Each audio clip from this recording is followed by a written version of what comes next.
Welcome, ladies and gentlemen, to a new episode of the Art of Teaching series that I'm doing. Um, so, it's been a while since I recorded something on this, and this is actually something. The concept of this video is something that I've been thinking about a lot lately.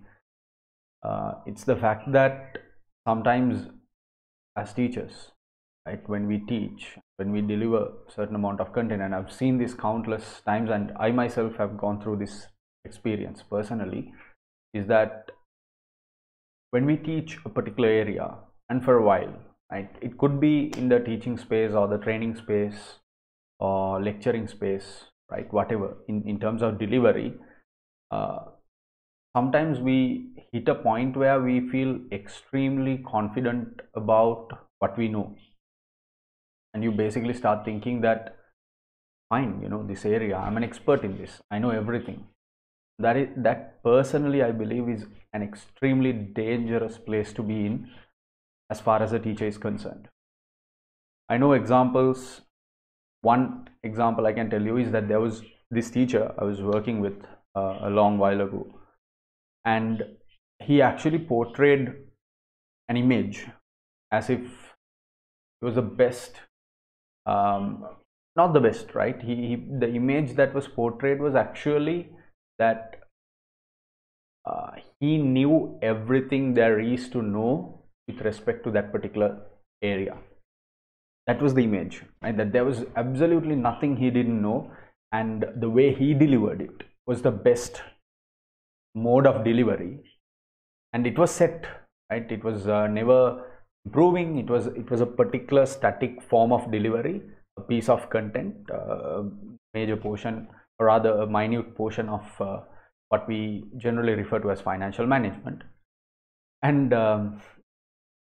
I remember subscribing to that idea. I remember actually believing him and thinking, wow, this person is like really amazing, right? He knows what he's doing, and he has all knowledge pertaining to that particular area.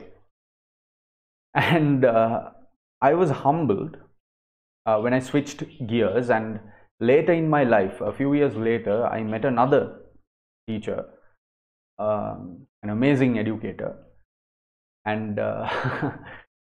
when I learnt with him, he really took a completely different way. Like the way of delivery of that particular piece of content was completely different to the predecessor who had taught me that. And I was thinking, wow, and how is this person teaching the same knowledge but in a completely different way? And this way is even better, and it works, at least for me.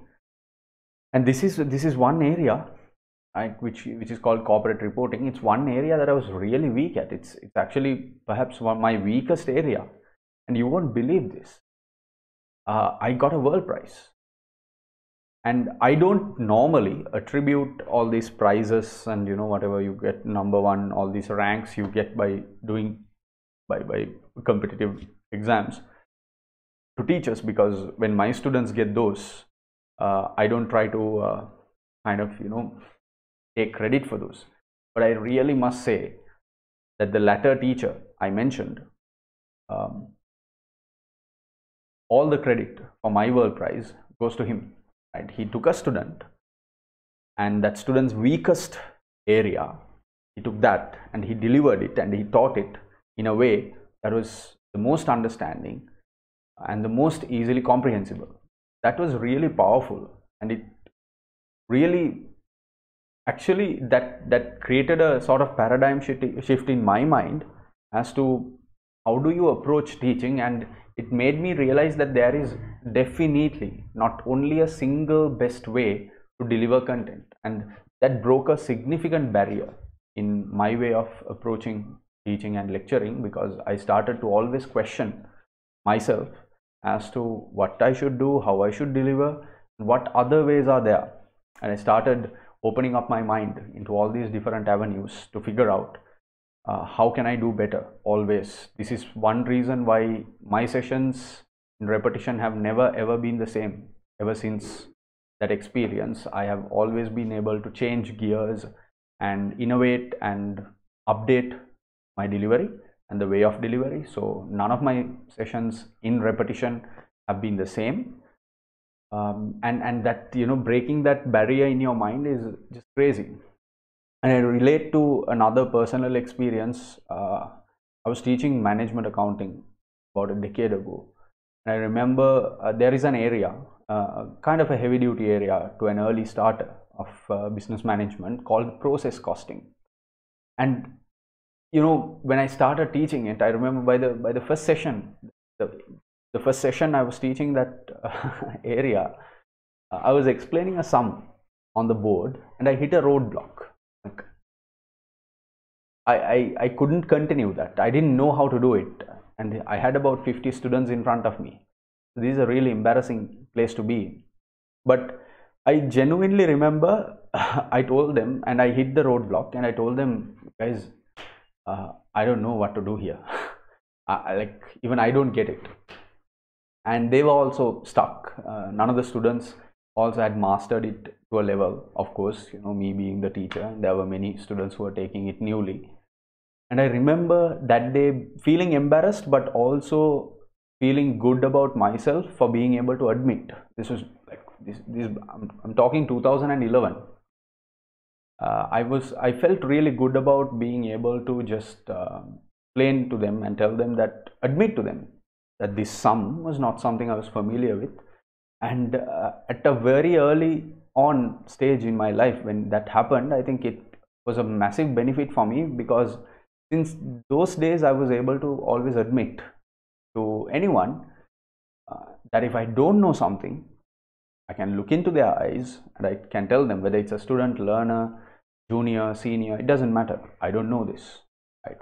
And that has been one of the most powerful things in my life personally, as a trainer, as a lecturer, as a teacher, because the awareness of the fact that you don't know something and the ability to express it, the ability to confidently just share it, right, without any fear, to admit to people that you don't know, is like almost half knowledge. Because when you admit to yourself that you don't know a certain area, it means you can commit to learning that area newly and just absorb that content and do better. And that is exactly what happened with my situation, where when I hit that roadblock, I remember going back. No, I remember staying late in my office and studying process costing. And I studied process costing to such an in-depth level for about 3 days continuously. I was packing around 4 hours a day, that by the time I came next week, I was perhaps among all the lecturers one who had mastered. I had repeated so many sums over and over again, that after that, for about good 5 years in my life, I was teaching management accounting, and I had never come across a similar problem. And whatever process costing related, rather even in management accounting, that has been the same for me personally, which I'm thankful to God for. I have never come across any kind of situation where I had to say I don't know, because fundamentally anything that came across to me where I had to admit first and foremost to myself, I don't know this, was a very powerful thing for me as a teacher. So what am I trying to say? If at all, what I'm trying to say is that we must, as teachers, right, we must be very careful to manage our ego. And sometimes we are charismatic, we carry a certain personality, and we are able to inspire and project ourselves onto students in a way that inspires and influences. So in that influence, I always say that we have to be exemplary, and one of those exemplary characteristics and traits I truly believe that we must have, that any human being must have, regardless of whether you're a teacher or not, it doesn't matter, is the ability to admit that you don't know everything, right? We can know everything. We must learn. We can try to be better and absorb more content. That is definitely one big aspect. And not let a notion by any means say I know everything about this particular area, get into our head and lead us to any kind of arrogance that ultimately will be detrimental to the quality of delivery and the quality of teaching you are trying to deliver.